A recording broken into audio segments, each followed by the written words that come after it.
প্রিয় দর্শক মন্ডলী, সবাই কেমন আছেন? আশা করি আছেন ভালো। আমিও ভালো আছি।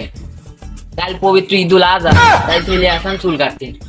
চুলের দোকানে এত ভিড়, তাই কোনো লাইন পাচ্ছে না। যাই দেখি, কিছু করা যায় নাই। আসেন কাকা, কেমন আছেন? আলহামদুলিল্লাহ ভালো আছি। কাকা, এই বড় হয়ে আপনার কি ভবিষ্যৎ হয়েছে বা কি প্ল্যান রয়েছে একটু কোন?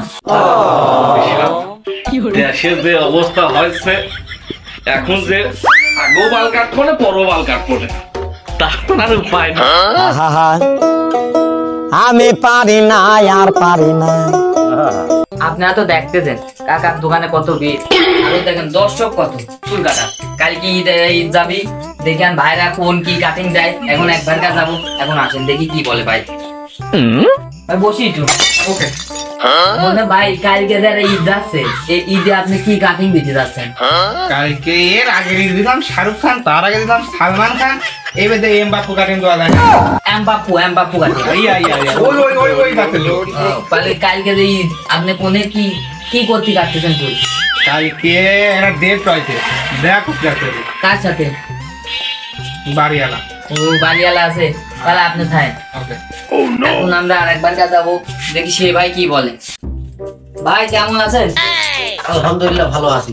তুমি ভাই যে কালকে ঈদ যাচ্ছে, এই দিক যে চুল কাটাতে আছেন, কি কাটিং দেবেন চুলি দেবেন? আমি গরিব মানুষের আর কাটি। এইদিকে একটা ঈদি প্যান্ট চাইছিলাম, তা প্যান্ট কিনে দিতে পারি নাই, টাকার খুব সংকট। তাই চুল কাটিং বর্তমানে সবচেয়ে এই ফরমালিন কাটিং যেটা সেইটাই দেবো। সবচেয়ে দামি কাটিং দেবেন? ও পারলে ঠিক আছে দাদা। আর কালকে তো ঈদ ভালো করে দেন করতে দেন। ওই টাকা পয়সা চুরি মুড়ি করে নিয়ে আসি, ওই সিস্টেম প্লেস করবো না। ওই বাড়িওয়ালা খাতি মাতি যাইছে, এই হোটেল রেস্টুরেন্টে নিয়ে যাওয়া যাবে নি, দিয়ে যাওয়া লাগবে নি। ওই যে সেই বিনোদন রেস্টুরেন্ট। ও আচ্ছা ঠিক আছে। আচ্ছা ভাই যাও। দর্শক মন্ডলী, আপনারা তো সবাই ভালো আছেন আমি জানি। এই কালকে যে ঈদ যাচ্ছে, ঈদের কারণে ঘাসও যাচ্ছে শুয়ো, তাও চুল কাটানো খাইনি। কাকার তো দেখতেছেন কি ভিড়, চারপাশে লোকের ভরা। এখন ঈদের জন্য সবাই প্রস্তুতি নিয়েছে, কালকে কি টাকার সাথে দেখা করতে হবে। আপনারা তো দেখতেছেন। থাকেন, গেলাম, বাই।